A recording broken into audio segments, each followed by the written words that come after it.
পুকুর থেকে ব্যক্তির মৃতদেহ উদ্ধারের ঘটনায় তীব্র চাঞ্চল্য ছড়ালো খোয়াই থানার চেবড়ি বাজার সংলগ্ন এলাকায়। ইতিমধ্যে অস্বাভাবিক মৃত্যুর মামলা দায়ের করে তদন্ত শুরু করেছে পুলিশ।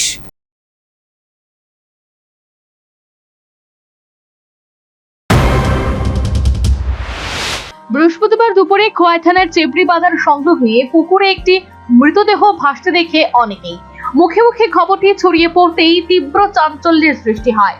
মৃতদেহটি রামচন্দ্রঘাট রাজনগর মুসলিম পাড়ার বাসিন্দা 52 বছরের মজনু মিয়ার বলে চিনতে পারেন কেউ কেউ। সঙ্গে সঙ্গে খবর দেওয়া হয় পুলিশ এবং মৃতের বাড়িতে। পুলিশ ঘটনাস্থলে এসে মৃতদেহটি উদ্ধার করে ময়নাতদন্তের পর মজনু মিয়ার পরিবারের লোকজনদের হাতে তুলে দেয়। ময়নাতদন্তের পর মৃত্যুর কারণ জানানো হবে বলে উল্লেখ করার পাশাপাশি একটি অস্বাভাবিক মৃত্যুর মামলা দায়ের করে তদন্ত শুরু করেছে তারা। মৃতের পরিবার সূত্রে জানা গেছে, দীর্ঘদিন ধরেই মৃগী রোগে আক্রান্ত ছিলেন মজনু। ভাঙাচোরা আসবাবপত্রের ব্যবসা করতেন।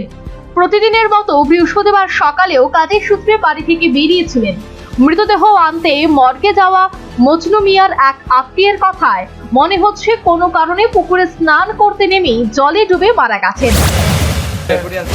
সবসময় স্নান টান করে এই পুকুরে, মৃত্যু রোগ আছে। মানে দুপুরে মনে স্নান করতে গেছে এই পুকুরে, মানে মৃত্যু রোগে পানি করে মারা গেছে। মৃতের পরিবারের তরফে এই ঘটনার জন্য কারোর দিকে অভিযোগের আঙুল তোলা হয়নি। তা সত্ত্বেও প্রকাশ্য দিবালোকে জনবহুল এলাকায় পুকুরে কি করে একজন মানুষ এভাবে ডুবে মারা গেলেন সেটা নিয়ে প্রশ্ন উঠছে। বিষয়টি নিছকই দুর্ঘটনা না অন্য কোনো রহস্য লুকিয়ে রয়েছে তা এখন খতিয়ে দেখছে খোয়াই থানার police. Bureau report, news vanguard.